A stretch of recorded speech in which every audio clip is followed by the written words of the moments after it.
Hello everyone, I'm Chan, and today we're going to be looking at my reading log for the month of August. So I have read a lot for the month of August so far, and I'm probably going to read more, so expect a part 2 of this video at the very end of the month, but right now we're just gonna go over what I have been reading so far.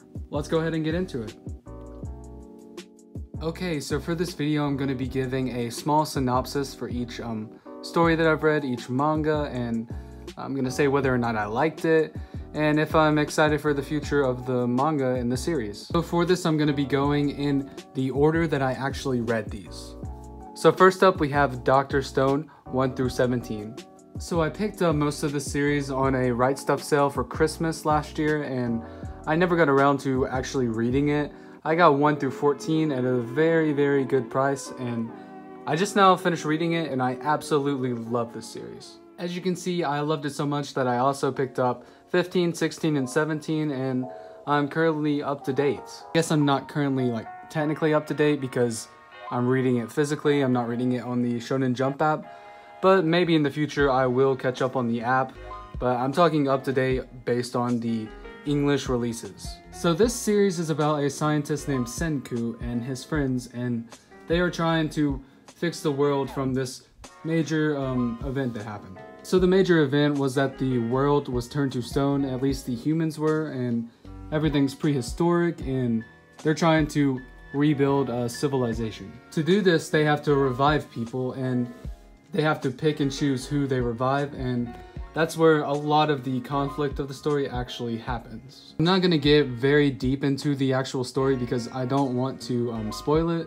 but that's a very brief synopsis, bare bones, but I think it's enough to get a sense of what the story is. Also, expect a Dr. Stone review very soon. This series is one of my favorite new gen titles. I definitely recommend you try it out. It's just a lot of fun, and I think you really will love the series if you give it a shot. Dr. Stone is by the same creator as Eyeshield 21. As you can see, the art in this series is also very good. See, there's Senku, there's one of his friends, and that's the event happening. The art, the actions in this is very nice. I have to say that I really do like the way they do these covers, and the spines, they look very good on the shelf. As you can see, this is what they look like lined up on a shelf. The spines look very nice. I like the different colors and the Dr. Stone logo right there, and then the little pictures, they all look very good. The next series I read was One Piece. A lot of you are probably very happy that I am reading this series now. So I took a little break from the series. I read 1 through 10 back in February, and I'm just getting around to reading the rest of the box set. I have to say that this arc, I'm actually really enjoying. I think I might like it more than East Blue. I'm not sure how you pronounce this arc, but Baroque work? That might be how you say it, but anyways, yeah, I'm on that part of One Piece. This is another very lighthearted series. A lot of people refer to this series as the GOAT, obviously. I'm not far enough to make those claims yet, but if it keeps getting better, then obviously it's going to be really cool, and it might be one of my top picks, maybe top 10 or top 5 maybe. We'll see. I will say I really did enjoy volume 16. We got to meet Chopper, and he looks like a very cool character going forward. I'm excited to see what happens. I'm not going to give a synopsis for One Piece. I think everybody knows there's a pirate, his name's Luffy, and he's trying to be the king of the pirates. And it's pretty much a series that just follows his adventures. This is what the art of the series looks like. I think it looks good for what it is. It fits the style very good. I will say that it did take me a minute to get used to. Here's a look at some of the covers of these. They look very nice, and they have to do with the actual story, so that's kind of cool also. And yeah, you can see Chopper and his owner right there. It's a great series so far. Here's what these volumes of One Piece look like on a shelf. I do like the random colors they went for. I think it looks very good with those clean pictures on the side. You can see the rest of One Piece is over here. But that's what I've read so far. Okay, so some of the next manga you're seeing will look very familiar because I picked it up in my previous video. Okay, so the first one I read after picking up was To Your Eternity, Volume 1. I am currently caught up on the anime and I'm really enjoying it, so when I saw this, I knew that I had to get it. I also feel like the first episode was very good and it might be one of my favorites, which I'm not sure if that's a good thing about a series, but yeah, I just wanted this manga because it did have that episode in here. The cover of this series is absolutely beautiful. I love the spine. I like this pink blue look it has. It looks kind of like Alaska type of thing. And then I cannot say enough about the art of the series. The art is just great. Here's a little look at it. And as you can see, there's so much detail in these drawings. I really love this series. Right now, it's kind of hard to find. I haven't seen more than volume 1 in store. Hopefully they'll start getting the other volumes in because I think they're already on double digits. It might be like 13 right now, but maybe I'll have to pick those up on Right Stuff. I don't know, but I'm definitely gonna collect the series eventually. To Your Eternity is about this orb that gets cast down to Earth, and the creator of the universe, this god figure, wants the orb to learn how to take emotions, feelings, and stimulus and grow and learn from that. The next manga I read was I Want to Eat Your Pancreas.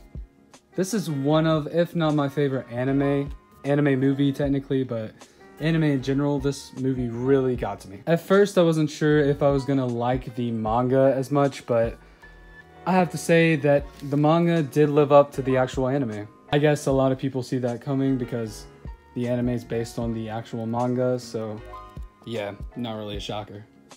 I Want to Eat Your Pancreas is about a girl who is terminally sick, and she meets this guy and they become very good friends. I'm not gonna spoil anything because I really want everyone to experience this for themselves. This manga made me actually cry, which is the first manga that's been able to do that.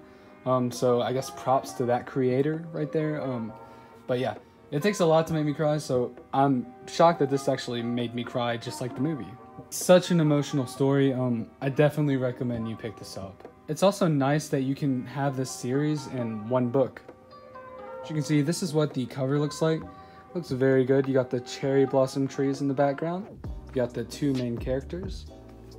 Spine looks really nice too when you put it on the shelf. Looks like that. Definitely recommend picking up this romance type of book. The next manga I read was Hunter x Hunter. So this manga series has been very hard to get recently. I'm not sure why, but I was able to find this in my local Barnes & Noble, and man, am I glad I was able to. So Hunter x Hunter is obviously a classic. Everyone talks about it. The anime is popular. It's huge. It's a lot of people's favorite. But personally, I've never watched it. So I was very interested to get into the manga. So on the front, you see this guy named Gon. This is a kid. His dad was a hunter, which is like the hunters hunt these monsters and go for bounties and prizes and everything. And it's just this huge world that you're going to get into, but I haven't been able to because these volumes are so hard to get. From reading this manga, I have to say that I need to get more of this once it comes back in stock. Viz, you really need to print more of these. I've heard a lot of people make fun of the art or criticize the art. I'm not sure what they're talking about. Maybe it's fixed in these compared to what's on the website, but I feel like the art in this looks good. I don't see an issue with it. I can't say too much about Hunter x Hunter yet, as this is only the first volume, and I still need to get more of the series before I come up with any vision of what the series really is. But Hunter x Hunter, if you're able to pick this up, definitely pick it up. It's going to be worth it in the long run. The final series that I have been reading is JoJo's Bizarre Adventures Part 1, and this is the Phantom Blood part. Before getting into the series, let me just say that these hardback versions are absolutely incredible. Another nice detail about it is there are these symbols at the top of the book and on the back right here. And these are like major events that happen in the story or items in the story. So it's kind of cool that they put that detail into this. I know part 1's a little slow to some people. I haven't got far in JoJo. I think I finished part 1 or got close to it back last year sometime, but I'm coming back to it. I want to read it and get to part 2, so that's why I'm reading it right now, so I can finish it. I will say I really did like Volume 1 of this series. Volume 2 was a little different, but I really like Dio, and I think he's one of the better villains I've read so far. It's definitely going to be interesting to see what happens to Jonathan Joestar. JoJo is kind of hard to give a synopsis, so I'm not going to even try to, but if you have any interest at all in JoJo's, I know a lot of people talk about this series, just pick it up, read the first volume, see if you like it. It's very different, it's a different style, but if you're into that type of thing, you're going to absolutely love this series. As I mentioned earlier, these hardback versions, the covers are great.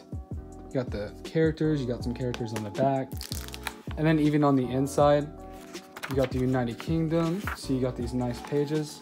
And let's just talk about the JoJo art. JoJo has some of the better art in manga. Like, look at how detailed these characters are. Another nice thing about these hardbacks is that they have these colored pages. They have color pages for the first few, and then they have these orange-black type of pages for some parts of the manga. With that being said, that's all I really have for JoJo so far.